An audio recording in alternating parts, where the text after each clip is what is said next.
l'interner. On va essayer de l'emmener dans un asile de fous. Hein, vous vous souvenez de ça?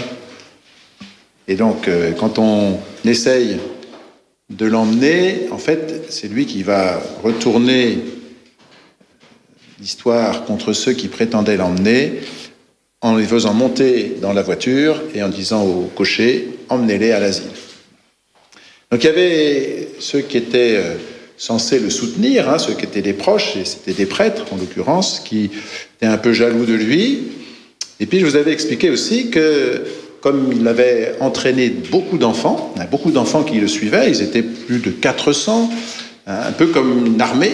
Quand Don Bosco se promenait dans les rues de Turin, il avait ces 400 jeunes là qui le suivaient, en marchant ou pas presque, enfin en tout cas qui lui obéissaient, comme on dit, au doigt et à l'œil.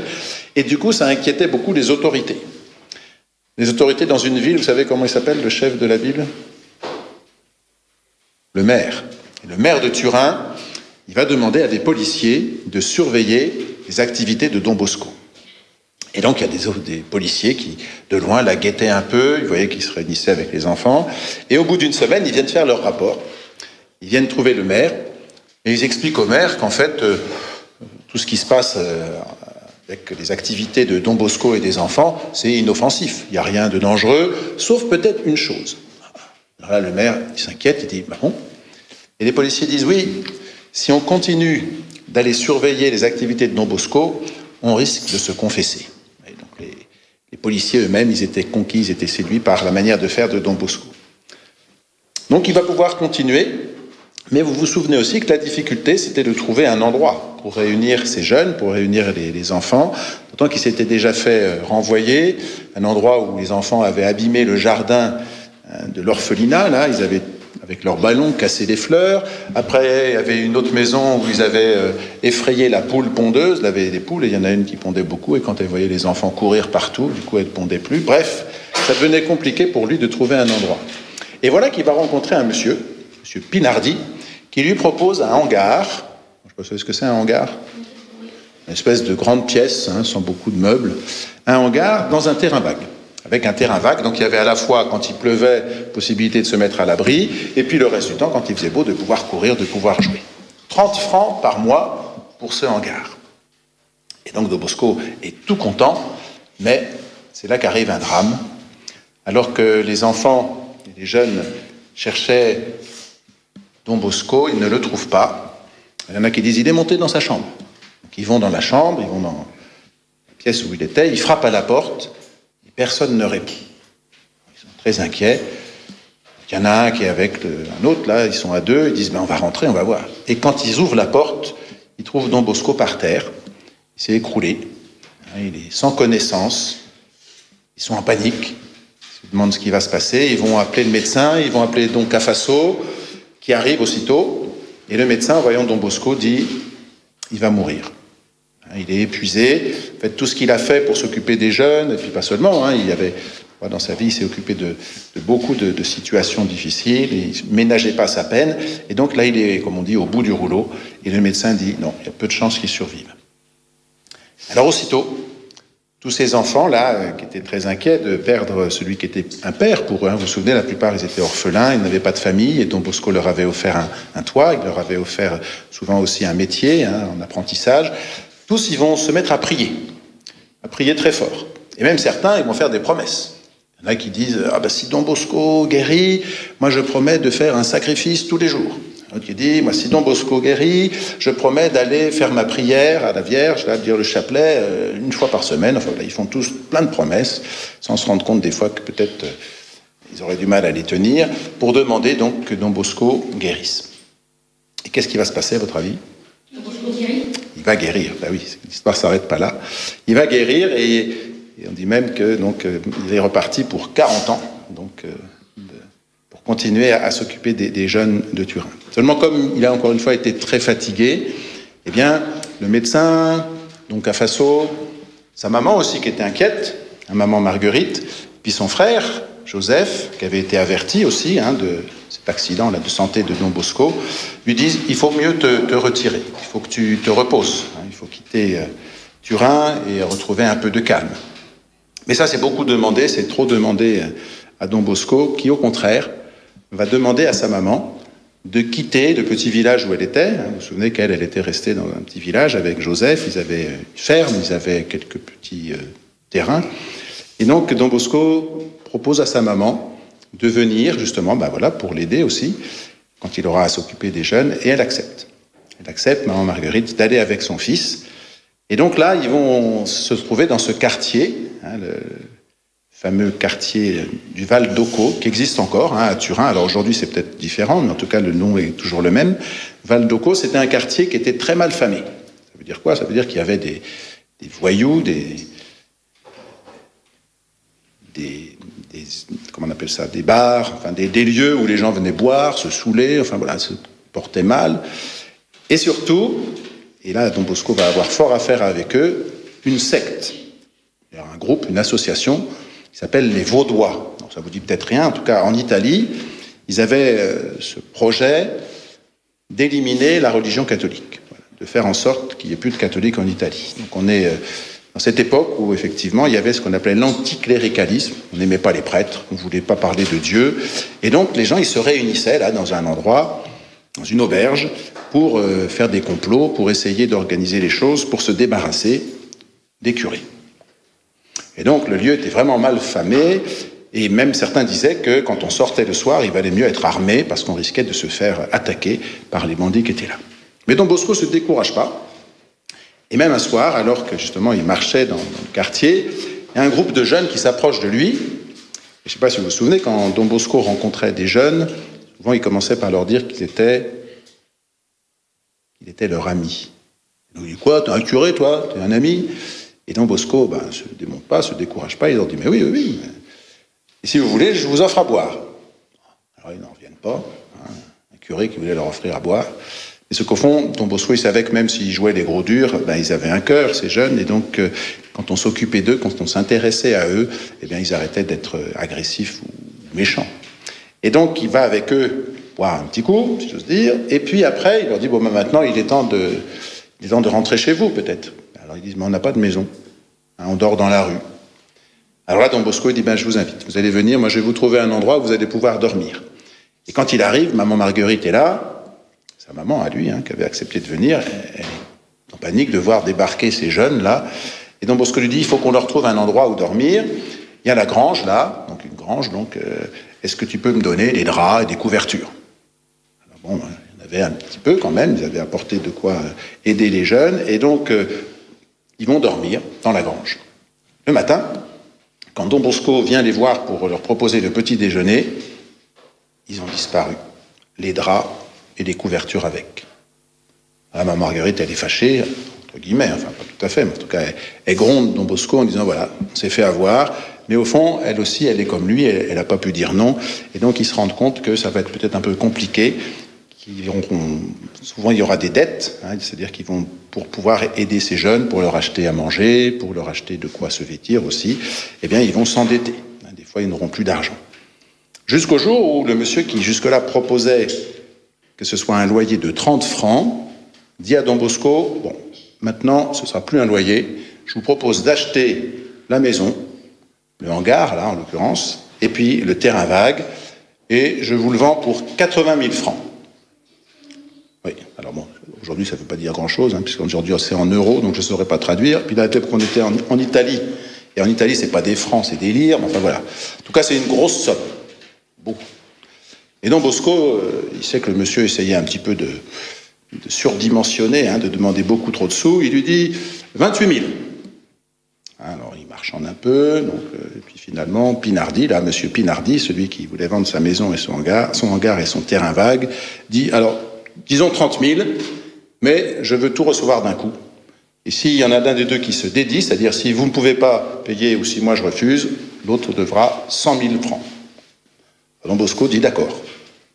Puis quand il revient et qu'il explique ça à maman Marguerite, elle lui dit, mais tu te rends compte, 30 000 francs, comment on va trouver 30 000 francs? Et Don Bosco, et ça c'est vrai pour toute sa vie, et ça se vérifiera encore après, il a une grande confiance en la Providence, comme il sait que c'est pour s'occuper des jeunes, il ne se fait pas d'inquiétude. Et effectivement, je vous l'avais peut-être pas dit, mais ça lui était arrivé des fois à Don Bosco de recevoir des personnes très riches. notamment des dames peut-être, et des mamans il y a une maman qui était inquiète pour la santé de son fils, et Don Bosco avait permis qu'il puisse être guéri, et donc en reconnaissance, elle lui avait dit: qu'est-ce que je peux faire pour vous, hein? Vous m'avez permis de sauver mon enfant, qu'est-ce que je peux faire pour vous? Et Don Bosco lui dit: si vous pouvez m'aider avec un chèque. Et donc la dame, elle avait fait un chèque. Puis une autre fois, il y a quelqu'un qui était arrivé, il manquait encore 10 000 francs, et pareil, quelqu'un qui frappe à la porte, en disant: voilà, j'ai entendu parler de votre œuvre, de ce que vous faites pour les enfants et pour les jeunes de Turin, et si vous avez besoin d'aide, je suis prêt à vous donner de l'argent. Et Don Bosco dit: ça tombe très bien, on en a besoin. Et c'est comme ça qu'il va pouvoir payer donc Pinardi, et c'est une grande joie pour lui, pour maman Marguerite, et puis pour les enfants et les jeunes, de savoir qu'enfin, ils pourront jamais être chassés, puisque cet endroit-là, maintenant, il est à eux, ils sont chez eux. Seulement voilà, les choses vont se compliquer quand même encore un peu, parce que je vous avais parlé des Vaudois, hein, la secte là, de ceux qui voulaient se débarrasser des chrétiens, et des catholiques en particulier. Ils ont entendu parler de Don Bosco. Ils se disent: celui-là, il est en train de convertir, hein, il est en train d'entraîner les jeunes à devenir chrétiens. Il faut qu'on arrête ça. Alors ils ne savent pas trop comment s'y prendre. Il y en a un qui dit: il n'y a qu'une solution. C'est quoi, à votre avis? Le tuer. Alors, ils ne sont pas tous d'accord, ils disent quand même c'est un peu radical. Bon. Et puis finalement, à 2 ou 3, ils s'entendent, ils disent: si, on va lui tendre un piège et on va le tuer. N'inquiétez pas, on va trouver quelqu'un pour faire ça sans problème. Du moment qu'on le paye, il sera d'accord pour le tuer. Et c'est comme ça qu'un jour, on frappe à la porte du bureau de Don Bosco. Un monsieur qui vient et qui dit: il y a une personne qui est malade et qui demande à voir un prêtre. Est-ce que vous pourriez venir? Et Don Bosco, dès qu'il s'agit évidemment d'aider quelqu'un qui est malade, a fortiori comme prêtre, hein, pour lui apporter Jésus, pour lui le confesser peut-être, lui donner le sacrement des malades, il est toujours prêt à partir. Mais il se méfie un peu, quand même. Et donc il va chercher 2 des plus grands gaillards, hein, dans les jeunes dont il s'occupait, là, qui étaient en train de faire leur devoir. Il leur dit: vous allez venir, en restant un peu derrière, parce que je me méfie. On m'a demandé d'aller visiter quelqu'un qui est malade, mais j'ai l'impression que c'est plutôt pour me jouer un mauvais tour. Et quand celui qui était venu chercher Don Bosco voit arriver les 2 gaillards, ils disent: mais il n'y a pas besoin, venez, moi je vous accompagne, il n'y a pas besoin d'eux, ils peuvent rester ici. Et Don Bosco insiste, il dit: non, laissez-les venir, ils ont l'habitude de venir avec moi, ne vous inquiétez pas, ils ne vont pas nous déranger. Et en avançant, en marchant, eux suivaient, Don Bosco avançait avec le monsieur, et Don Bosco, avec sa main derrière dans son dos, il fait signe 4. Puisqu'ils n'étaient que 2, et donc ceux qui suivaient comprennent que Don Bosco leur dit: finalement, il faudrait être un peu plus nombreux. Ils sont partis chercher du renfort.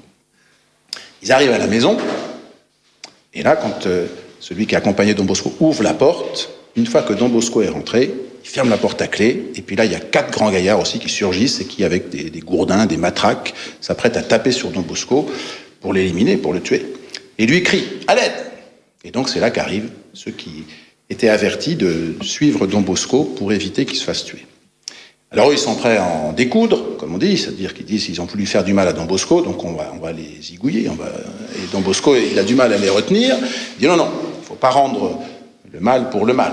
Hein, ils ont une leçon, ça suffit, c'est pas la peine d'aller plus loin. Mais Don Bosco a été blessé, quand même. Il a reçu un coup sur la tête, et donc il faut l'emmener chez le médecin. Et arrivé chez le médecin lui dit: dis donc, pour un prêtre, si vous allez dans les quartiers mal famés, vous n'allez pas rester longtemps. Hein. On vous en veut ici, dans ce quartier. Les prêtres, ils sont mal vus. Donc il faudrait faire attention, prendre soin de vous. Et Don Bosco dit: mais si je n'y vais pas, personne n'ira. Et de toute façon, ça vous donne un peu de travail, puisque vous êtes médecin et que vous m'avez soigné.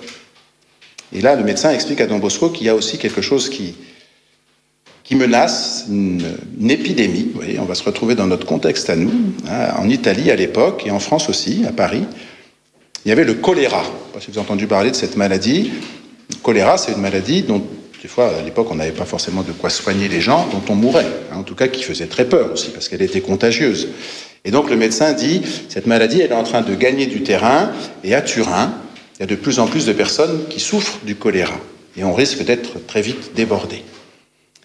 Alors Don Bosco, il se rend compte que là, il y a peut-être quelque chose à faire. D'autant qu'encore une fois, il y a parmi les jeunes dont il s'occupe, des grands, qui sont forts, qui sont costauds, et il leur propose. Il leur dit: vous allez, ceux qui veulent parmi vous, les volontaires, vous allez nous aider, le médecin et moi, parce qu'on va aller chercher ceux qui sont malades pour les conduire à l'hôpital, pour prendre soin d'eux. Et là, tous les garçons acceptent.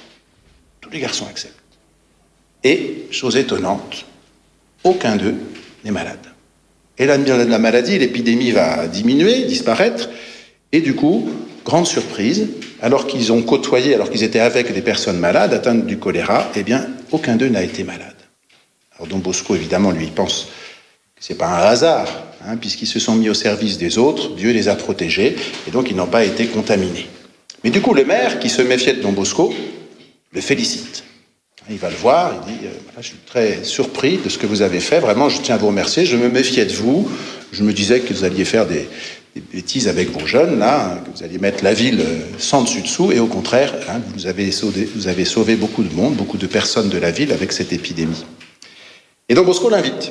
Il dit « Écoutez, monsieur le maire, si vous voulez, je vous invite à venir dans la maison.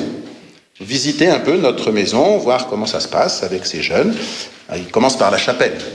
Évidemment, il y avait une chapelle. Donc là, le maire, il n'était pas très chrétien. Il dit, bon, si vous voulez. Donc il finit par entrer dans la chapelle quand même.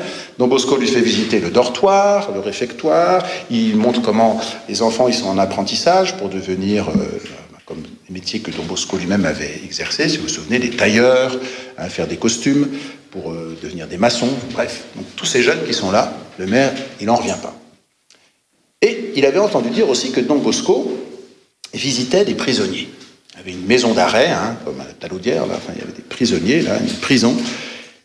Et le maire lui pose la question, il dit, mais tous ces jeunes qui sont ici, là, très bien, vous en occupez, mais je crois aussi que vous allez visiter les prisonniers, les jeunes, les adolescents, parce qu'il y avait des adolescents, donc ce n'étaient pas des adultes qui étaient en prison. Et Don Bosco dit, oui, mais à ce sujet, j'ai une faveur à vous demander. Je voudrais que vous m'autorisiez à les emmener en promenade. Alors la mère dit, comment? Mais vous ne pensez pas. S'ils sortent de la prison, ils ne reviendront jamais.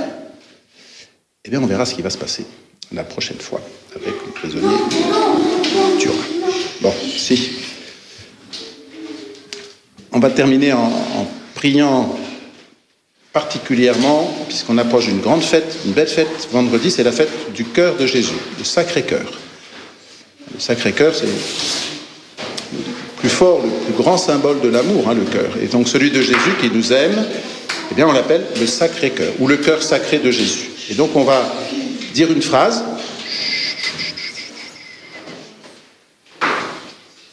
pour dire à Jésus qu'on a confiance en lui, qu'on l'aime. Qu'est-ce qu'il y a, César? Dimanche, c'est la fête des pères. Et dimanche, c'est la fête des pères, oui, c'est ça. C'est la fête de la musique. C'est la musique, d'accord. Bon, mais en tout cas, vendredi, c'est la fête du Sacré-Cœur. C'est une grande fête. Il y aura la messe à la chapelle, voilà, et puis on va accueillir des plus grands que vous qui vont se préparer à la confirmation. Ils seront confirmés dimanche. Donc voilà, pour ceux qui vont être confirmés. Et puis pour vous, demandez que Jésus justement veille sur nous. En disant cette phrase, « Cœur sacré de Jésus, j'ai confiance en vous ». D'accord? On va répéter cette phrase. « Cœur sacré de Jésus, j'ai confiance en vous ». Au nom du Père et du Fils et du Saint-Esprit. Amen. Cœur sacré de Jésus, j'ai confiance en vous. Au nom du Père et du Fils et du Saint-Esprit. Amen.